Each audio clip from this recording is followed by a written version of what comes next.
brings something down from very high, and when you bring it to the heart, now it becomes the various different attributes that we have. The divine attributes coming into the human heart. Still a little bit to be desired here, but the heart here is the designer of the midot. Hainu ha'chochma shebalev. Specifically, it's the wisdom within the heart. And then he brings this verse from Betzalel in the book of Exodus, the construction of the tabernacle. Ubalev kol chacham lev, in the heart of all who are wise of heart. Hashem placed wisdom in the heart of all who are wise of heart. And of course, Rashi says there that what do you have to place wisdom in the heart of all those who are wise of heart? If they're already wise of heart, what do you have to place wisdom? Well, in a sense, the wisdom that's in the heart is now the perfect receptacle for more wisdom. Wow. You have to a little bit begin from below. So you have to want this wisdom and already sense it, and then you can become the receptacle for the greater wisdom that Hashem wants to give us. But certainly he's playing on the words here, Belev kol chacham lev, in the heart of all wise of heart. There's also chokhmah of the mind, and there's chokhmah of the heart. Yeah, the wisdom of the heart is a special type of wisdom. Women have it a little bit more than men. Yes? Is this where the teaching, I think, came, the hollow heart, the olam katan, that we get to create our own olam anew? Yeah, that's where it's going. That's where it's going. Explode. Okay, sorry. Ikar yitzirah hayta b'chokhmah, and now in a very general sense, the essence of formation was, he says, the main formation in English, the main formation of these attributes took place not with Chokhmah, but in Chokhmah. That's the difference in the verse. V'ikar yitzir hayta b'chokhmah. Or it could be with Chokhmah, and that's why he translates the verse as he did, but the verse is a double meaning itself. So again, at first, all we can do is just lightly pick apart things and make some sense of them, but not total sense until you see the whole thing, and then you go back, you learn a lesson like this a number of times. So the verse in Psalm 104 is Kulam b'chokhmah asita. So the Zohar says, all of them, all of the worlds, all of the attributes, you made them in Chokhmah. They are already in Chokhmah itself. The Chokhmah is like the design plan. It's the blueprint. Everything already exists in that high place before it even manifests. Already in Chokhmah, you have them all. And then when they come down into the world of Asiyah, into the world of, like you see something like a tree, or you see something let's just say a tree, and you see this tree is made with wisdom. It's manifest here in this tree, the wisdom with which this tree is made. It's made Kulam Asita B'chokhmah. In their root, they already exist. When they manifest, you can see the Chokhmah embodied within the thing itself. You can work backwards. The idea here is Sof Ma'aseh V'Machshav Tchila, that which is last in deed was first in thought. So that's what this verse contains. I have a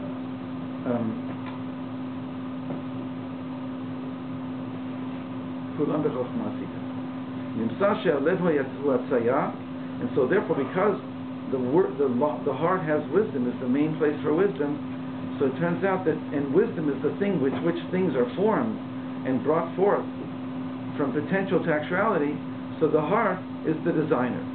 And that's why it says in Psalm 73, Sur Levavi.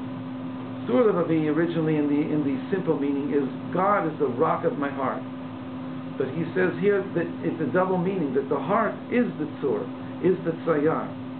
He just changes it from a noun to a verb. And so the Tzayar is the designer, the one who forms things. And the Vavi is my heart. My heart. So in the English, the way he translates the verse does not go with the idea that Rabbi Nachman is trying to say. He says, we see then that the heart of the designer, as it is written, rock of my heart. but it has to be, he has to do it in the footnote where he explains that it's not rock of my heart, but that my heart is the designer. And when you reread the verse. So the heart is manifesting Hashem's ability to create. Is that what he's saying? The heart of every human being has the possibility to create, and that's what creates the human being. Yeah, so in the second he's going to tie in and say that the halal panui, the empty space that he made in order to create the worlds and to design the worlds and to make worlds that would manifest his infiniteness within the finiteness of the world, is in us, it's the human heart.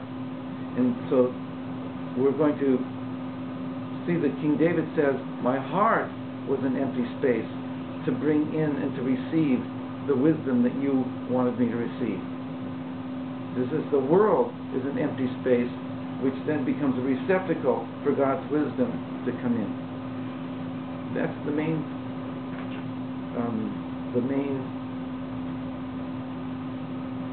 comparison that he's moving towards. What is Rabbi Nachman's understanding of the difference between the heart and the mind?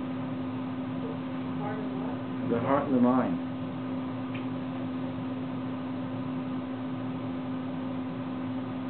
Breathless, Lev Basar, the heart of flesh, not a heart of stone. It's very much into heart.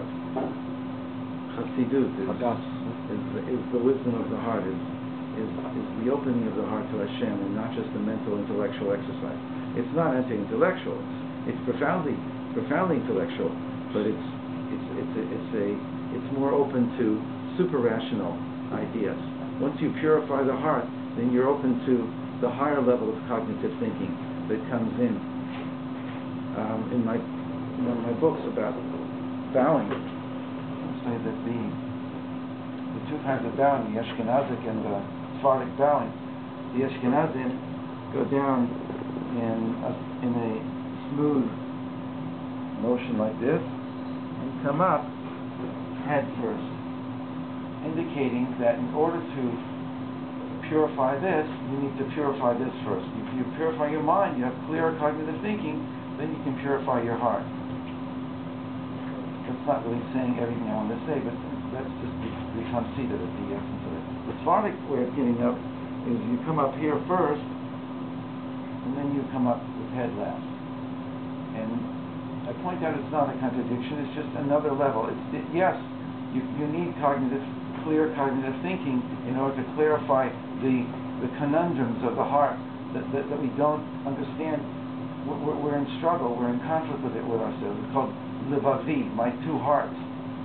L'chol levavecha. Hashem, we say in the davening before Shema, we say, v'yached levavenu. Unify the two aspects of our hearts, because we're always struggling with ourselves. And we need the light of the mind to do that. The Sephardim are lifting up and saying, if I do clear this, if I do come to clarity, emotional clarity, then I can come to an even higher supercognitive thinking. Because without clearing the emotions, without clearing all the wounds and the hurts that I've had, and the distortions that have crept in, the emotional blocks that I have, I can't come to a full realization of truth. So again, I need to come to some degree of truth in order to clarify the struggles of my heart. And then once I've done that, then once I've cleared my heart, then I can come to an even higher level of cognitive, super-rational thinking. I don't know if that helps totally for here, but how does Rabbi Nachman distinguish between the mind and the heart? I'm not so sure I can answer that, but just in general, we need both, obviously. Right? We want clear thinking and a clear heart.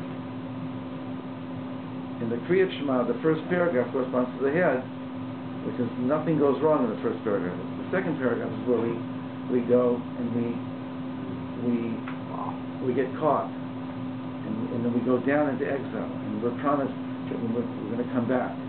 It's a whole development with it, and that corresponds to our heart center, to our struggle to be our